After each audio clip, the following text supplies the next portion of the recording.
The island sits quiet now, a sliver of land off the Venetian coast, its ruins hidden beneath thick ivy and decaying stone. The waves of the lagoon slap lazily against its edge, carrying whispers of centuries past. But beneath that calm surface lies something else: layers of ash, bone, and silence. This isn't just an island, it's a graveyard disguised as a piece of land. It's called Poveglia, and for hundreds of years, people have believed it to be cursed. When you stand on the edge of the Venetian lagoon and look toward Poveglia, it doesn't look like much. It's small, barely visible through the mist that rolls off the water in the early hours. From a distance, you might even call it peaceful. The trees grow tall, their branches stretching across the cracked remains of buildings that have been claimed by moss and vines. But if you ask the locals to take you there, they'll shake their heads. Boatmen refuse to dock near it. Fishermen steer clear of its waters, even though the lagoon is rich with fish. And no one, not even the most curious of tourists, is allowed to step foot on the island without permission. Poveglia isn't just abandoned, it's forbidden. To understand why, you have to go back to one of the darkest periods in human history, the mid-14th century. The Black Death had already torn through Asia and the Middle East, and now it was making its way through Europe, carried by fleas, rats, and the bodies of the infected. Venice, a city built on trade, was a perfect breeding ground for disease. Ships came in daily from all corners of the world, bringing not just goods, but death. The Venetian government, desperate to contain the spread, made a decision that would define the island's fate for centuries.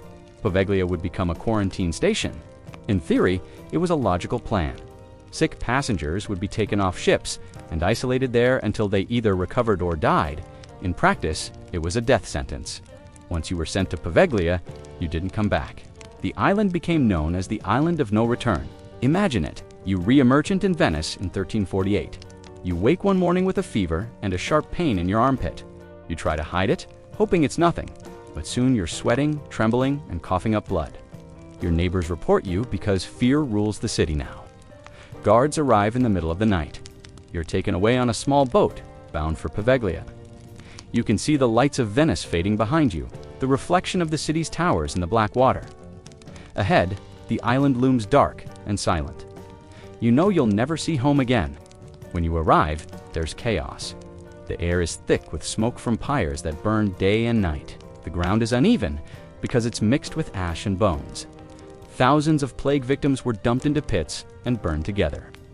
Some were already dead, but others were still alive when they were thrown in, screaming, clawing, trying to crawl out before the flames took them. The Venetian officials called it sanitation. To the people, it was hell. Historians estimate that as many as 160,000 people may have died there over the centuries. Some were plague victims from the 14th century. Others came later during smaller outbreaks in the 16th and 17th centuries. The island became a revolving door of misery. Each new epidemic brought more ships, more corpses, more fear. People began to believe the island itself had become poisoned, that the soil was cursed. Venetian mothers warned their children that if they misbehaved, they'd be sent to Poveglia. It became a name spoken only in whispers. When the Black Death finally loosened its grip, Poveglia didn't find peace. The island's history only grew darker. In 1776, the Venetian government turned it into a permanent quarantine facility called a lazaretto. Every ship that entered Venice had to stop there. Passengers were forced to stay for 40 days under strict watch. If anyone showed symptoms, they were isolated and burned after death. The buildings, still standing today, crumbling hospitals, watchtowers, and courtyards date back to this era. The echo of boots, cries, and coughing once filled those walls. There are records of desperate people trying to escape the island by swimming across the lagoon, but none were known to make it. The guards were ordered to shoot anyone who tried. Others took their own lives, leaping from windows or cliffs into the black water below. By the late 1700s, Venice had fallen under the rule of the Austrians, and Poveglia changed hands again. The Austrians saw potential in its isolation. They fortified it, built barracks, and turned parts of it into a military checkpoint. For a brief moment, it was quiet, but old ghosts never rest for long. In 1922, the island was repurposed yet again, this time as a mental asylum. Officially, it was called a psychiatric hospital. Unofficially, it was a dumping ground for the unwanted, the forgotten, and the damned. According to later accounts from locals and rare hospital documents, the patients there were treated like experiments. This was an era when psychiatry was still primitive, and the institution on Poveglia operated with little oversight. One story speaks of a doctor who performed crude lobotomies using tools as basic as drills and chisels. He believed he could cure madness by removing pieces of the brain. Patients screamed through the night, their cries echoing across the lagoon. Staff claimed they saw figures wandering the hall shapes that vanished when they turned their heads. Eventually, the doctor himself reportedly went mad. He began claiming that ghosts tormented him, that the souls of plague victims demanded vengeance. One night, he climbed to the bell tower and threw himself from the top. Some say he survived the fall long enough to whisper that he could hear the dead calling his name before he died. Others claim something unseen pushed him. The bell tower still stands today, its top shattered, and even the locals avoid sailing near it. The asylum closed in 1968. Since then, Poveglia has remained sealed off, abandoned once again. Today, Italian authorities have declared it off-limits, but there have been reports of trespassers, urban explorers, thrill-seekers, even television crews who claim they've heard voices, footsteps, or the faint toll of a bell that hasn't rung in decades. Some say they felt hands grab at them in the dark, or saw figures standing among the ruins. The most common sound, they say, is whispering too soft to make out, but constant, as if the island itself were speaking. The soil of Poveglia is said to be made up of more than half human ash. Locals say that's why nothing grows properly there, and why even the air feels heavy, as though it remembers. For centuries, it has absorbed pain, sickness, and death. It's not surprising that so many believe it to be haunted, but beneath the ghost stories and legends lies a grim truth. Poveglia isn't just haunted because people died there. It's haunted because of what it says about USA, and how easily fear turns people into monsters, how a place of healing becomes a place of death, and how history buries horror beneath the quiet hum of time. This island isn't just a relic of the plague. It's a reminder of every scream that went unheard, every life reduced to smoke, every soul that never left. If you're enjoying this dive into history's darkest corners, make sure to like, comment, and subscribe to Belmoze. There's more to uncover. And trust me, this was only the beginning. The story of Poveglia doesn't end here. When plague came to Venice, it didn't arrive quietly. It came in waves of panic, in the sound of coughing echoing through narrow canals. In the smell of decay that drifted across the lagoon, the city was one of the busiest ports in Europe, filled with traders, sailors, and travelers. Every day, new ships brought spices, silk, and gold from far-off lands. But they also brought rats. And inside those rats were the fleas that carried death. When people began to fall sick, no one understood what was happening. They only knew that once the fever began, it never stopped. Bodies swelled with black sores, and the infected bled from their mouths. Families locked their doors and prayed the sickness would pass them by, but it never did. The city could not keep up with the dying. Priests were overwhelmed. Gravediggers stopped counting. Officials feared the entire population would collapse. That's when they turned again to the small, forgotten island in the lagoon Poveglia.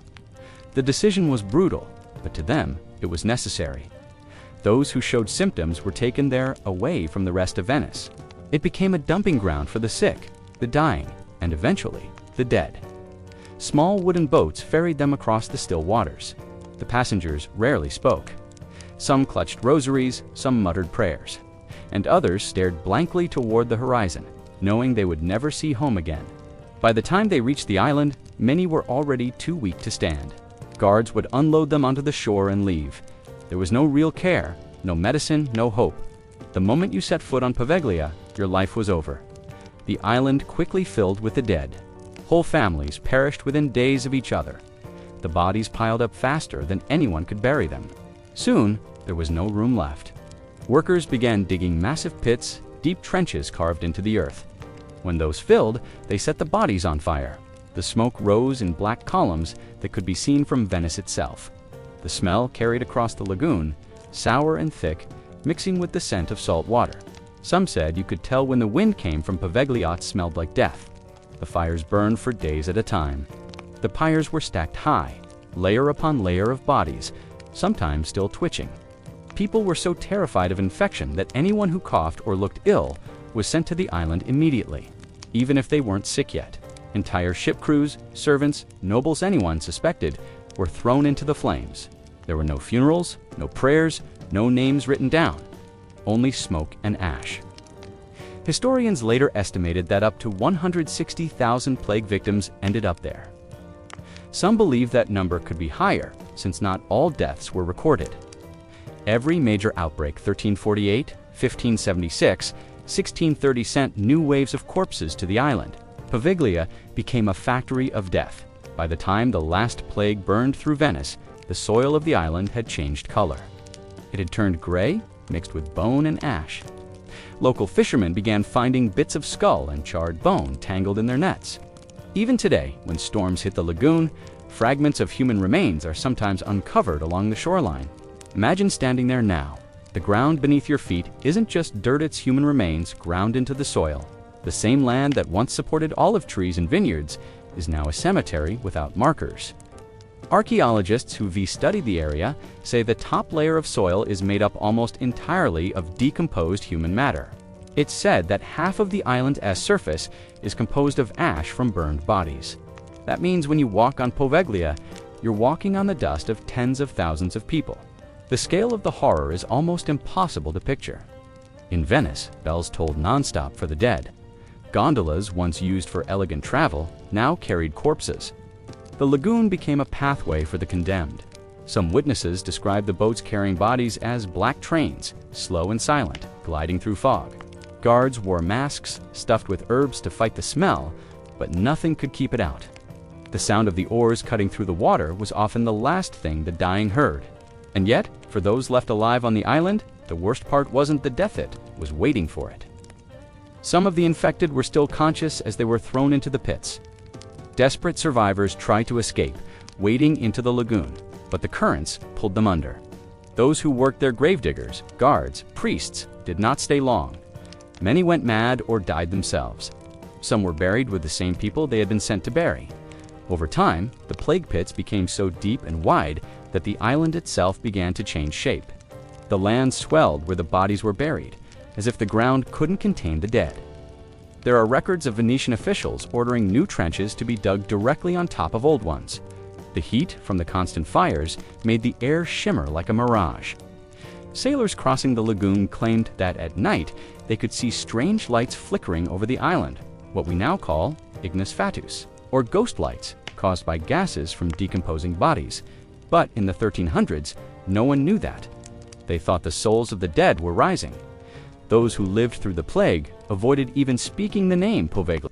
They believed it was cursed, a place where the boundary between life and death had been torn open. Fishermen told stories of voices calling to them across the water, asking for help. Some swore they heard weeping when the wind blew a certain way. No one dared anchor their boats there, even though the fishing was good. To pull up nets heavy with fish might also mean pulling up bones. Centuries passed, but the memory didn't fade. The legend of Poveglia grew with every retelling. It became part of Venetian identity, the city's secret wound. Even after the plague had gone, no one wanted to build there. The land itself felt wrong. The few who tried to cultivate it found their crops withered, the soil too heavy, too black. The air stayed thick, as though it carried something invisible. Today, when archaeologists visit Poveglia, they sometimes uncover layers of charred remains beneath the ruins of later buildings. The plague pits were never fully mapped because they run deep below the surface. During one excavation, workers reported that as they dug, the smell of rot and smoke still lingered. Even after hundreds of years, the island breathes death. What's left of the old quarantine walls still stands in places, leaning at odd angles. Ivy crawls over the crumbling stone, but behind it, you can still see the faint outlines of the arches, where guards once watched the sick arrive. Some parts of the ground sink slightly underfoot, the soil soft from centuries of decay. Birds avoid nesting there, and locals claim that the animals that do live on the island behave strangely restless, twitchy, as if sensing what lies beneath them. The idea of a plague pit sounds distant, almost medieval, but in Poveglia's case, it's real and it's massive. Imagine a field where beneath every step lie the ashes of thousands. Imagine a silence so deep that even the wind seems to hesitate. That's what Poveglia became, a monument to fear, built not by design, but by desperation. The Venetians thought they were saving their city by isolating the infected, and in a way, they were. But the price was staggering. Every life lost there, every body burned or buried in haste, added to the island's weight. Over centuries, that weight turned into something else in atmosphere, a presence, something that refuses to fade. Even now, long after the plague ended, the soil of Poveglia remembers. The land doesn't forget what was done to it. The fires may be gone, but the island still burns in memory, a quiet, ashen reminder of a time when death ruled Venice. By the early 20th century, the ghosts of Poveglia's plague victims had long been buried beneath centuries of silence, but the island's reputation never faded. Venice still avoided it. Fishermen sailed wide around its shores. Children were told stories that, if they even looked at the island too long, the spirits of the dead would follow them home. So when authorities decided to build a mental asylum there in the 1920s, people thought it was madness. But perhaps that was the point. No one wanted to see what happened on Poveglia anymore. It was far enough away from the city, quiet, and already full of death. The perfect place, they thought, to hide away the people society wanted to forget. The asylum started small. At first, it was meant to be a simple care facility for the mentally ill, a place where the troubled could be treated in peace. The buildings from the old quarantine station were still standing gray, damp, and filled with shadows. Wards were set up in what used to be barracks for plague victims. The same halls that once echoed with the cries of the dying now filled with the voices of patients. But the walls had already absorbed centuries of fear, and in time, that atmosphere seemed to infect everything inside. The isolation of Poveglia was complete. Patients brought to the island were ferried across the lagoon in small boats, much like the plague victims centuries before. Once they arrived, the gates closed behind them. There were no visitors, no family letters, and no one to tell their stories. From the outside, the asylum looked like a hospital. Inside, it was something much darker. Doctors of the early 20th century didn't fully understand mental illness.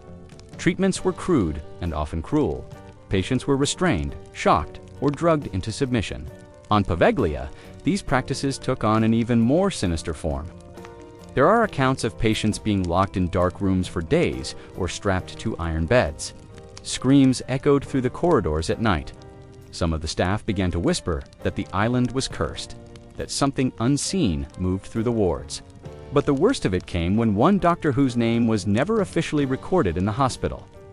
Archives decided to make Poveglia his personal laboratory. He was said to be brilliant, but unstable. He claimed he wanted to cure madness by physically removing it from the brain. Lobotomies had become a fashionable new procedure in psychiatric medicine, a crude surgery, where doctors severed connections in the prefrontal cortex in hopes of calming violent or disturbed patients. But on Poveglia, this doctor took it to horrifying extremes. Patients were forced into experimental operations without anesthesia. The doctor drilled holes into their skulls, inserted crude instruments, and cut into brain tissue at random, often while the patient was awake. Some screamed until their voices failed, others fell silent forever on the operating table. The doctor's experiments grew bolder as his obsession deepened.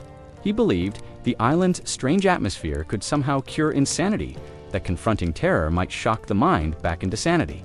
So he began performing his operations in the old bell tower. There, above the asylum, with the lagoon wind howling through the cracks, he carried out procedure after procedure, sometimes for hours at a time.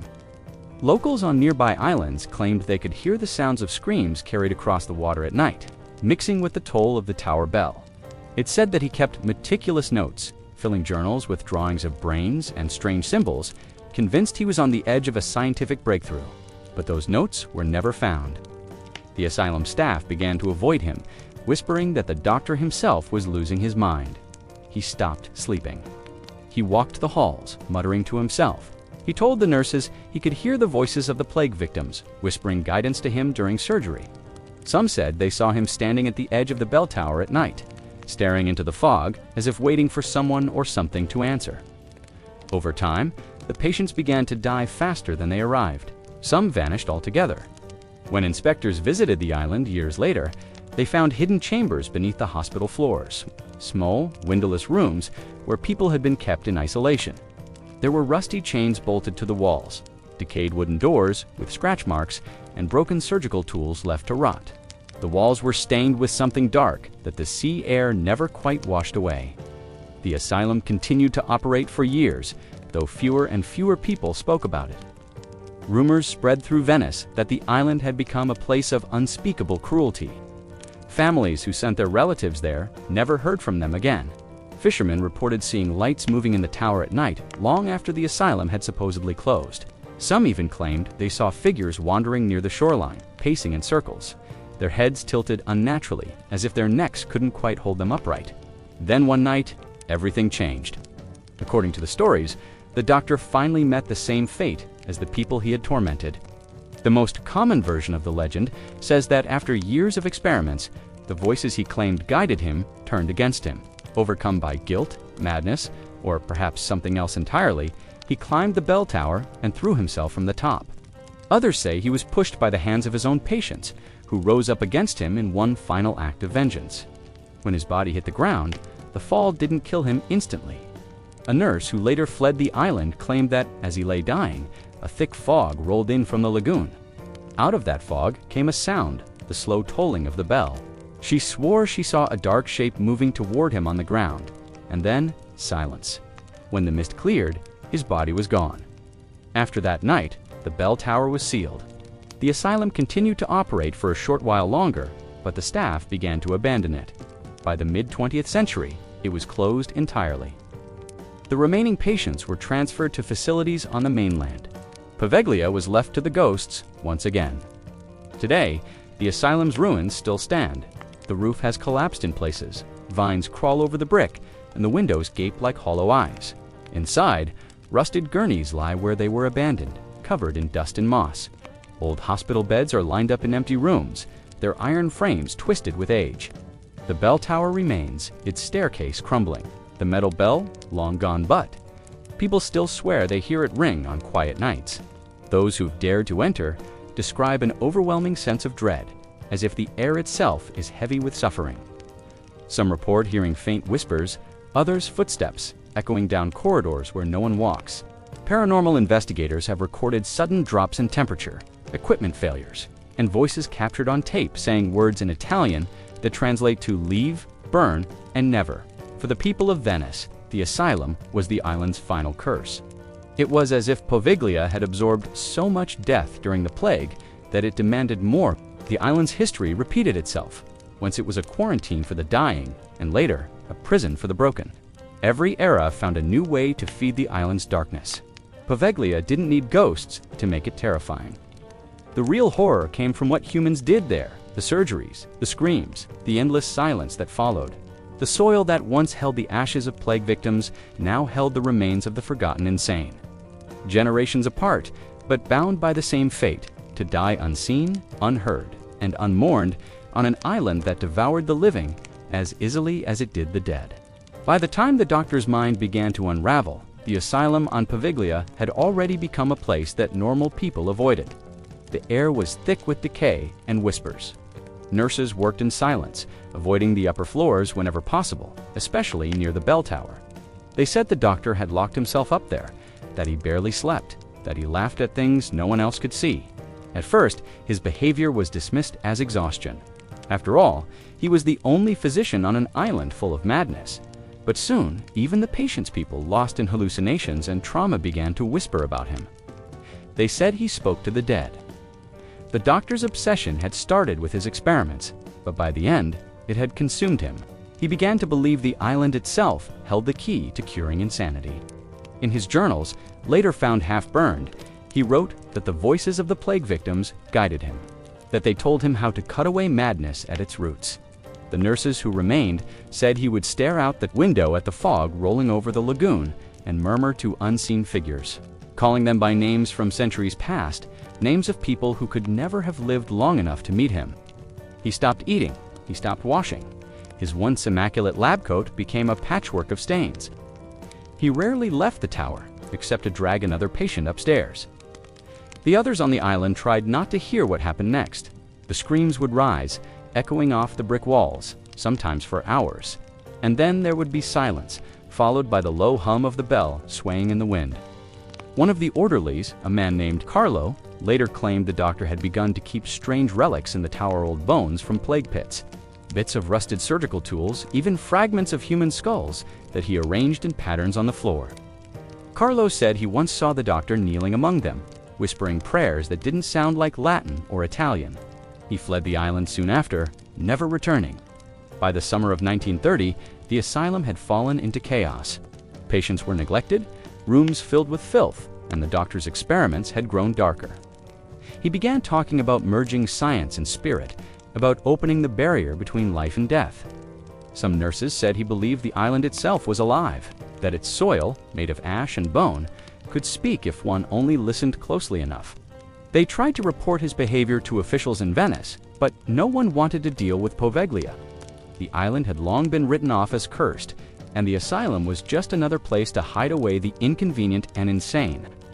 Then one night, everything changed. A storm rolled in over the lagoon, a thick mist swallowing the island whole. Lightning flashed, illuminating the bell tower's outline through the fog. Inside, the doctor was pacing. He hadn't slept in days. The voices had grown louder, filling his head like a chorus. They whispered his name, mocked him, told him that the island demanded a final offering. He tried to resist, but the voices didn't stop. They told him to look down from the tower, to see the graves stretching beneath him to join them. The nurses below heard his laughter first. It wasn't the sound of amusement, it was wild, unhinged, full of despair. Then came the clanging of the bell, louder and faster than it had ever rung before. When they reached the tower, they saw him standing at the edge, arms outstretched, staring into the darkness. Witnesses later said he was speaking to someone or something that no one else could see. Then, without a word, he stepped off. But according to legend, the fall didn't kill him instantly. When the nurses reached the base of the tower, he was still alive, his body broken but breathing. They said he tried to speak, but only blood came out. One of the orderlies swore he saw a shadow move across the doctor's face, though there was no light and no one standing nearby. Then, as the bell rang one last time, he went still. That's not where the story ends. The same nurse who found him later claimed that when she looked again, the doctor's body was gone. The ground beneath the tower had no marks, no blood. Some said the plague victims took him, that the island swallowed him whole. Others whispered that he never died, that he joined the spirits that had driven him mad. After that night, the bell tower was sealed. No one dared to climb it again. The asylum limped along for a few more years, but it was never the same. Staff began to quit in large numbers, claiming they heard the doctor's footsteps at night, pacing the corridors above them. Some swore they could hear him whispering their names through the vents. One night, a nurse was found wandering the courtyard in the rain, muttering the same phrase over and over. He's still up there. The government eventually shut the asylum down in the 1960s, officially citing structural instability. But locals knew the real reason. Workers sent to demolish parts of the building refused to stay after dark. Their tools went missing, footsteps echoed behind them, and some claimed to see a man in a white coat watching from the tower. The bell, though long removed, was heard ringing during storms, its sound traveling across the lagoon toward Venice like a warning. Even now, visitors who manage to sneak onto the island talk about the bell tower. It stands crooked, its stones crumbling, the stairway inside collapsed, but some say that if you listen closely, you can still hear faint tapping sounds from within, like metal tools against bone. Paranormal teams have recorded whispers saying "doctor" and "jump." One explorer who entered the tower claimed the air grew freezing cold, and he heard what sounded like someone breathing just behind him. When he turned around, the space was empty. For Venetians, the legend of the doctor has become inseparable from the island's identity. He is said to be the island's final victim, the one who proved that Poveglia doesn't just contain death, it creates it. The idea that he was driven mad by the spirits of plague victims only strengthens the belief that the island itself is alive in some dark, sentient way. Fishermen still avoid casting their nets near its shores, saying that, when they do, they sometimes pull up human bones.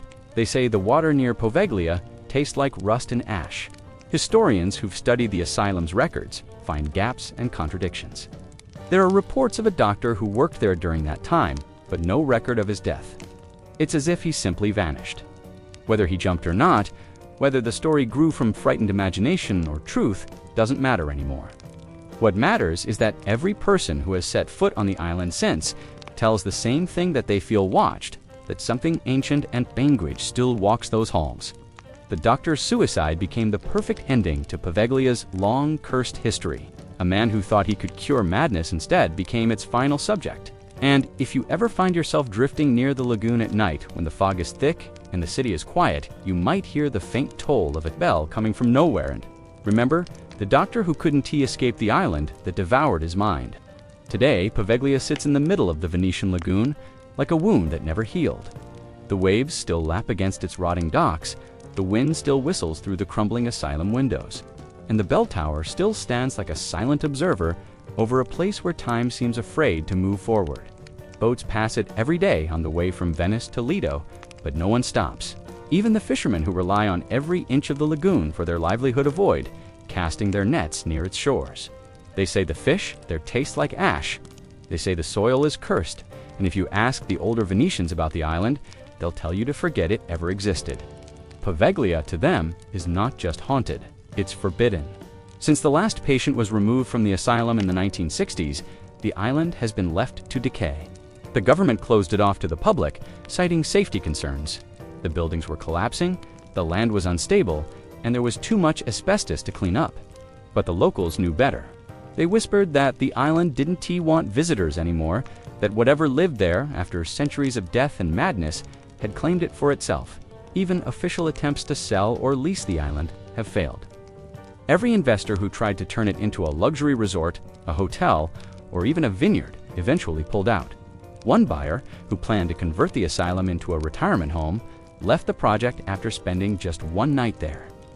He claimed he heard screaming echoing through the hallways and felt hands pressing against his back in the dark.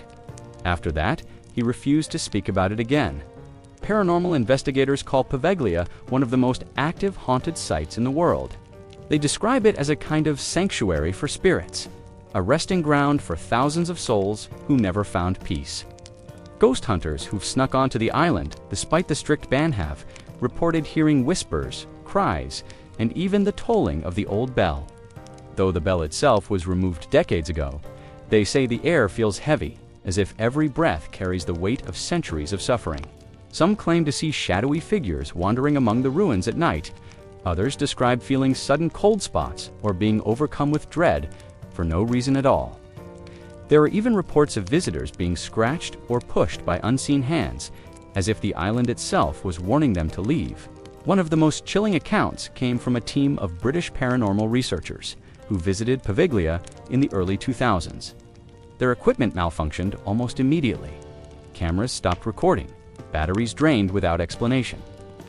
One member claimed to have heard a child's laughter echoing through the empty corridors of the asylum, followed by a woman's sobbing.